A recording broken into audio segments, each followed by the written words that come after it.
All right, welcome to Coffee with Marcus and Mark, the number one stock market show on Spotify and one of the most popular market updates on YouTube. So, in this show, we are going to talk to you about what's happening in the markets and how we are trading it. And today is Friday, May 12th. And stocks had an interesting day yesterday. Disney was taking a major hit, down 9%.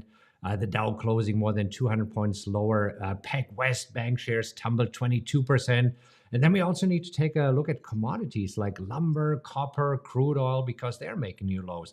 Then also we heard that Elon Musk is stepping down as Twitter CEO, and also Google is continuing its rally. So what will the markets do today? And most importantly, how are we trading these markets? By the way, this is your first time here. I'm Markus Heitkoetter.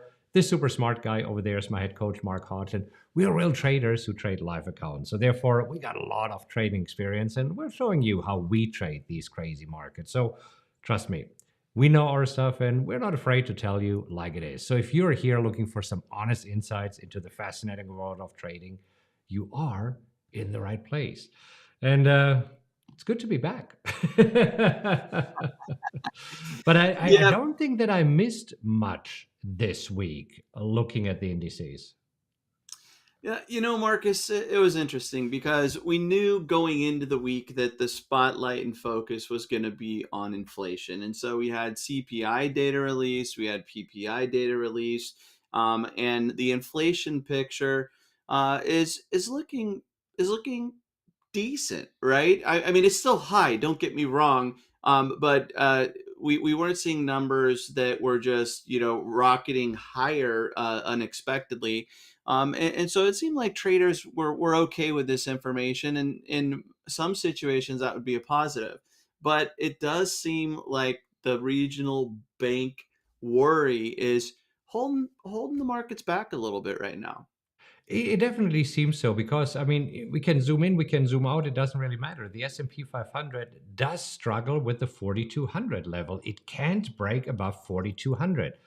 So we are back trapped in this range here right now between 4050 and 4,150, and that's where we have been for the past couple of months already.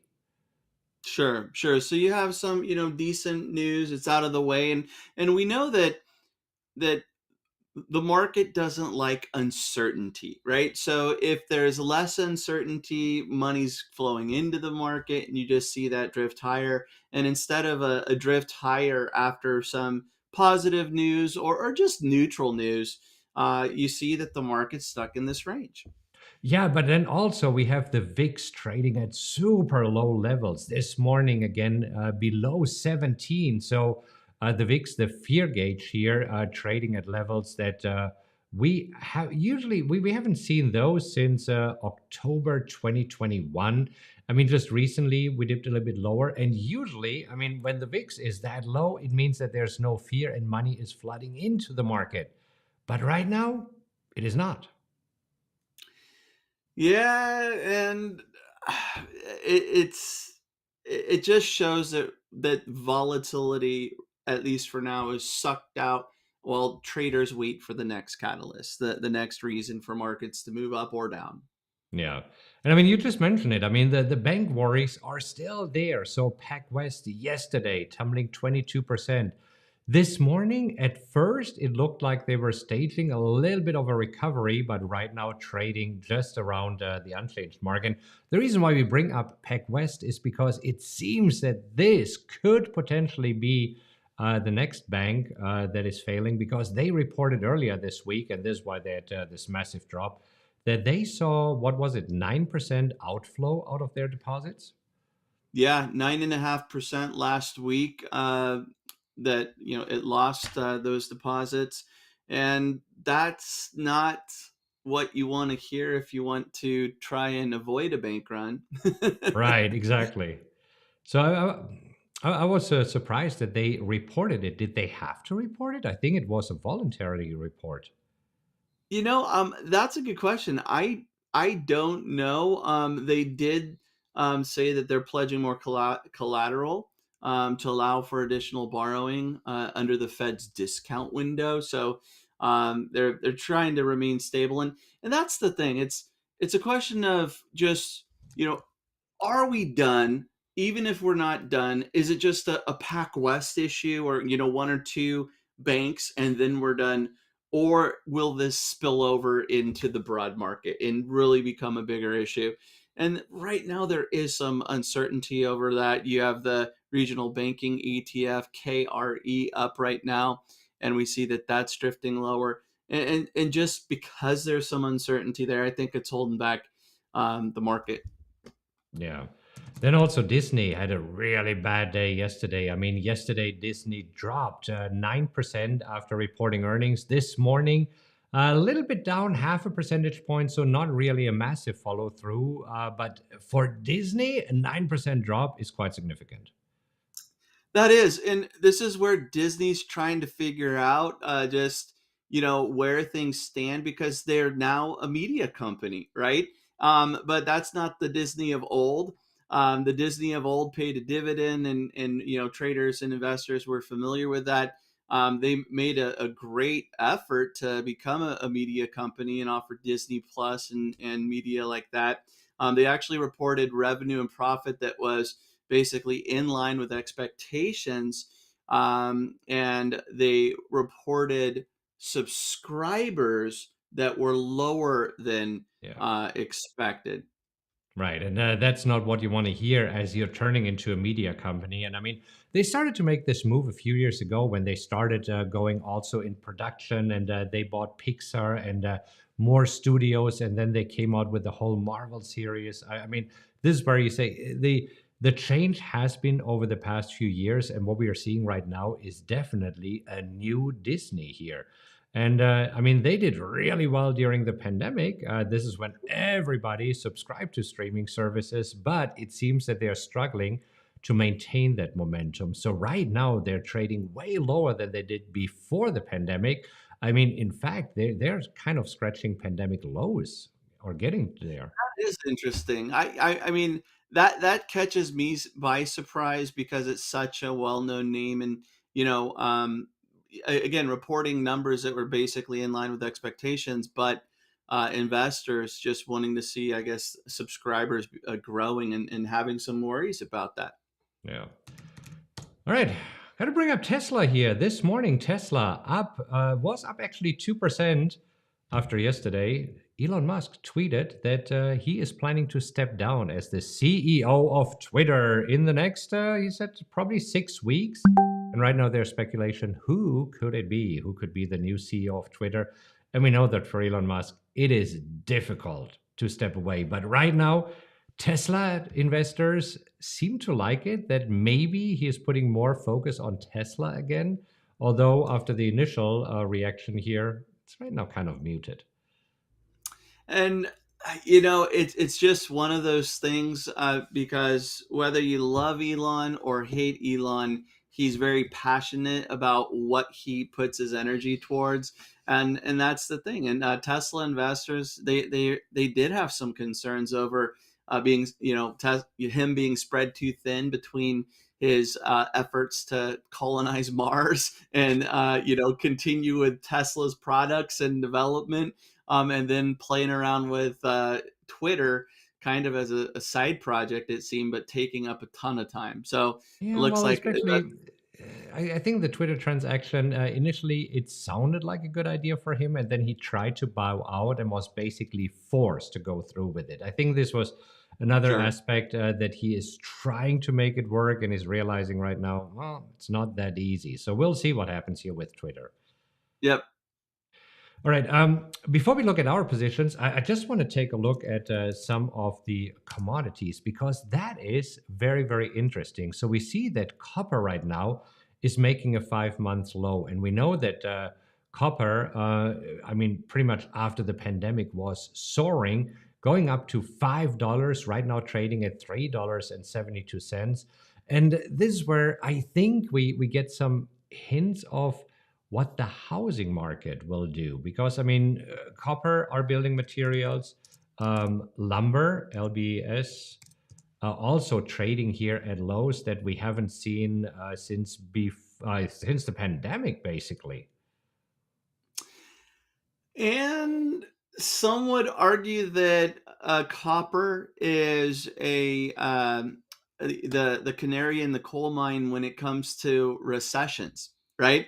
There's the debate of, are we in a recession? Are we entering a recession? And on one hand, you have investors and economists saying, hey, with jobs being so strong, there's no recession, right? You have other people saying, hey, we've been in a recession for the last couple of quarters.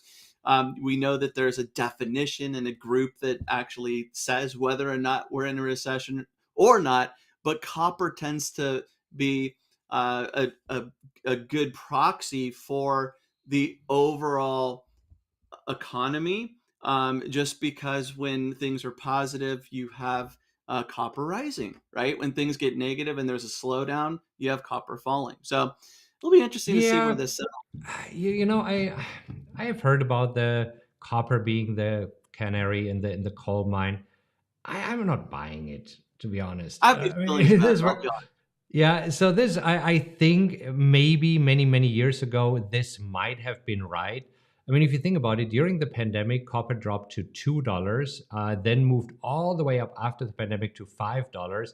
Before the pandemic, trading between 250 and $3, and right now at $3.73. So it's still at fairly high levels compared to where it was. And so even if it is a canary in the coal mine, I don't know. I just bring it up because that I saw that this morning, and copper is hitting a five sure. month low, so we all should all be concerned we are heading into a recession. I don't know. I don't think so. Well, hey, here's another canary in the coal mine, Marcus. Bitcoin on pace to have its worst loss since November 11th, with a weekly drop. So does this mean that crypto traders, that risk on is gone, or is this purely because of the run up because of banking and some profit taking? No, that is actually very interesting because we talked about it, especially during the bank run. It seems that that Bitcoin had some momentum here. If you look at this Yeah. here in March, when we had the bank run, Bitcoin rallied from 20,000 to 28,000 in a matter of a few days, in a matter of a couple of weeks. So I'm a little bit surprised by this, that cryptocurrencies are actually moving lower here, especially in a high interest environment. I thought that we had a little bit more fear about a banking crisis and that Bitcoin might be able to rally through 30,000. But right now, as you said, down back to 26,345. Yeah, well, some interesting movement in the crypto markets for sure.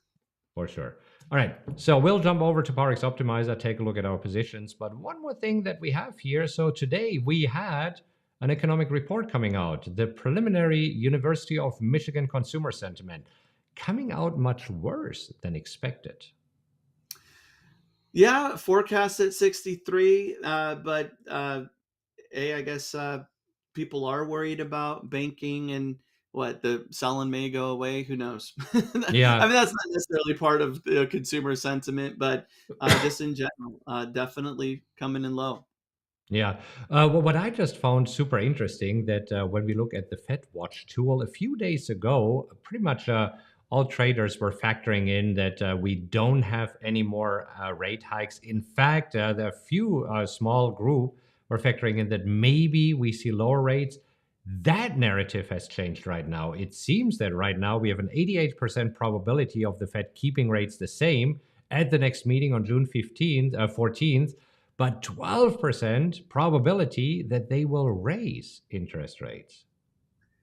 That's very interesting, Marcus, because I could have sworn that yesterday when I pulled this up that there was actually a percentage saying that rates would be cut. I know. Maybe I saw that wrong, but I'm pretty sure that's what I saw in the Yeah. morning.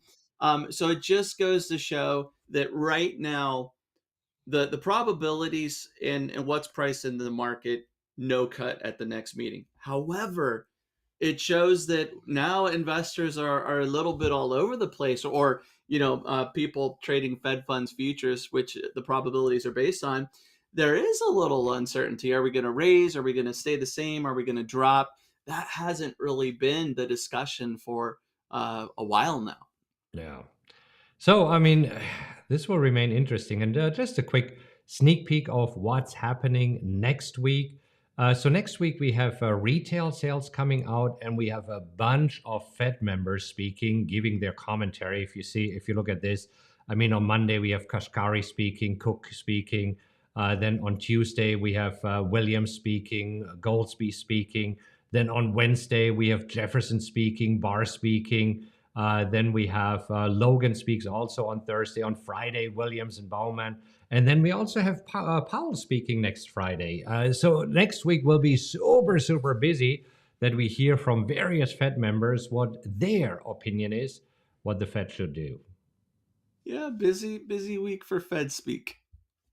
All right, let's take a look at our position. So CTRA, Coterra Energy, still hanging out here in the middle of this range that has been established between 23 and 26. I've not been able to sell calls. My break even, though, is at 22.54. So I'm not too concerned about this, but it would be nice to see another push higher. So, but that's not happening yet.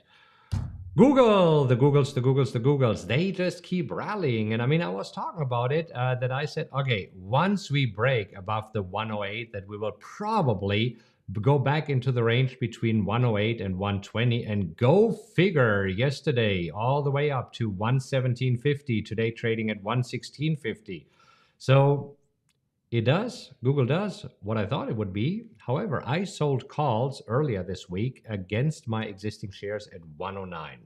So right now it seems that I'm getting called away, so I will be out of the Google position that I've been in for quite a while right now. But it seems that today I will get called away. There's absolutely no way of rolling my 109s up unless I'm willing to pay for it, and I'm not. Yeah, I mean, just quite a week for Google, up 10.5% for the week. They said that they're bringing AI to its poster search feature. So they're playing big with AI, saying it will eliminate the wait list for its chatbot Bard, and investors getting super excited about that. Where just a couple months ago they were worried that Microsoft would be taking the lead with Chat GPT and that Google might be left in the dust. So Yep. another surge there. And interesting. I did see, I don't have the exact numbers, but there was some analysts that said if it weren't for the AI hype and enthusiasm in the market, the S&P would be down 2% for the year rather than up 7. I saw that. I saw that. And I mean, this were also when we look at the heat map and we look at companies that are heavily benefiting from the AI hype here. It is Microsoft, it is Nvidia, it is Google, and also Amazon and their cloud services. So this is where we see, in terms of market capitalization, we do have the big, at least four big ones that are nicely moving for the year. So that Um, is interesting. yeah. Okay. So speaking of which, AMD also making a move higher. So over the past few days, I think you were able to sell calls against your existing position. Yes, I was able to sell the 102 call on Wednesday, and I was able to buy that back yesterday for 80% of its max profit. For me, that is part of my plan. So we have as a rule, if we sell calls, we like to buy back at 90%. But if it's a 1 day move, uh, why not take the 80% in hopes that there's some more follow through on the next day, which was not the case.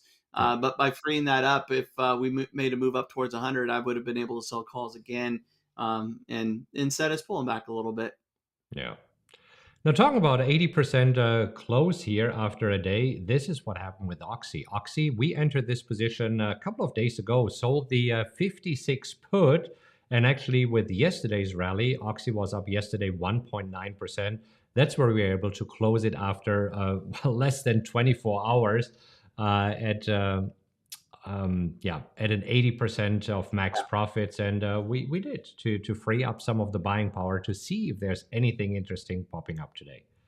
Yeah, a little bit of an earnings play, some downside there, and really liking the support. We know it's a Buffett company, so the Buffett effect, investors getting excited when he's investing in something, seems to be helping with support there. All right.